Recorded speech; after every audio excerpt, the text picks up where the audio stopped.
voyez l'image qui est au-dessus de ma tête là. C'est une découverte macabre d'un corps sans vie, d'une dame nue, mutilée, d'après ce que les gens disent là-bas. Et que ce que j'ai reçu sur mon WhatsApp là. Le parquet a été signalé. Eux-mêmes se sont déplacés, ils sont venus. Hier là, ils étaient là. Ils sont venus voir. Jusqu'à présent, aucune déclaration officielle pour essayer un peu d'éclairer ceux-là qui ont vu comment eux ils sont venus et ceux-là qui apprennent ça à travers les multiples partages dans les inbox. Vous voyez, non? C'est pour vous faire comprendre que les gens là, ils ne sont pas avec nous. C'est dur. C'est dur la famille.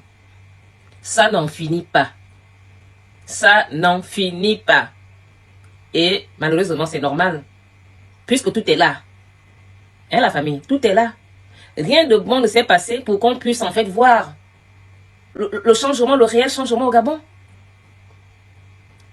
Hein, la famille. Puisque nous sommes toujours dans le système Bongo PDG. Un système qui se nourrit de ce qui coule des veines des enfants du Gabon. Vous voyez, la dernière fois, je vous disais en fait que l'affaire des zigouillages, qu'on zigouille les gens pour des questions de pouvoir, d'argent et autres, ne concerne pas uniquement que des innocents, c'est-à-dire des enfants, des petits-enfants. Que c'est une question qui peut toucher tout le monde. D'ailleurs, on a souvent vu des jeunes filles que les hommes, certains hommes ont souvent genre dragué, les inviter quelque part, peut-être prendre un peu et puis les pauvres ne sont jamais rentrés chez eux. Et si il est arrivé que certaines ont été retrouvées par la suite, mais déjà parties au repos éternel, mutilées, parce que les gens là, on ne sait pas ce qu'ils font dans leurs histoires sordides avec les organes des gens, de leurs semblables, la famille. L'homme est un vrai loup pour l'homme. Celui qui l'avait dit, en fait, c'est un défenseur. C'est-à-dire que lui, il avait vu les choses il y a très longtemps. Vous connaissez la famille, le philosophe qui l'avait dit. L'homme est un loup pour l'homme. Je pense que, en fait, il voyait déjà le danger venir. Il connaissait la méchanceté que possèdent nous les hommes. Je m'enlève même dedans.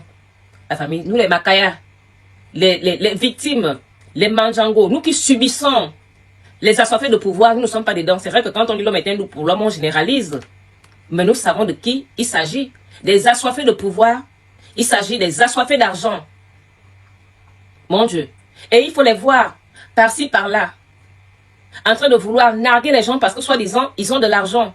Mais l'argent sale, que fais-tu avec de l'argent sale? Tu penses que qui peut t'envier parce que tu possèdes de l'argent sale ou bien parce que l'argent n'a pas de couleur? Que ces gens-là pensent pouvoir tromper les gens de la famille. C'est pourquoi on vous dit souvent de ne jamais envier qui que ce soit. Que chacun se contente de ce qu'il a. On va peut-être dire que cette dame, on ne sait pas, on va encore essayer de se dire, enfin, juste pour faire un genre, la famille. Qu'on va dire que on va laisser la justice nous informer si c'est un crime rituel ou pas. Mais on connaît la justice gabonaise, la famille. En tout cas, peu importe,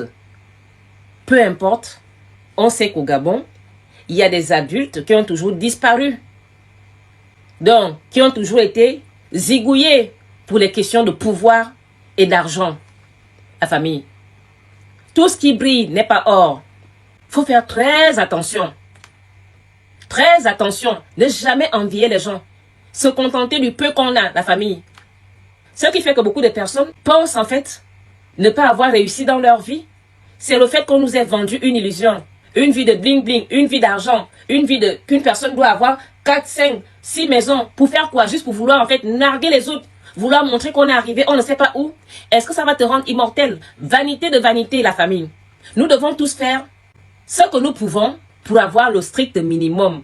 Parce que le strict minimum est suffisant. C'est-à-dire, prier Dieu.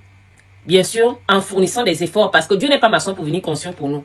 Donc, prier Dieu. C'est-à-dire, tu fais déjà toi déjà des trucs qui sont susceptibles en fait t'aider dans ta vie. Et prier Dieu pour que cela vraiment puisse vraiment prendre. Pour que tu puisses construire ta petite maison. Avoir ton mari, ta femme, vos enfants. Une fois, vous avez une vie stable, comme je viens de le dire là, vous continuez à prier Dieu. Parce que ne jamais se séparer de Dieu, la famille. Même quand ça va bien dans notre vie, on doit toujours avoir Dieu avec nous.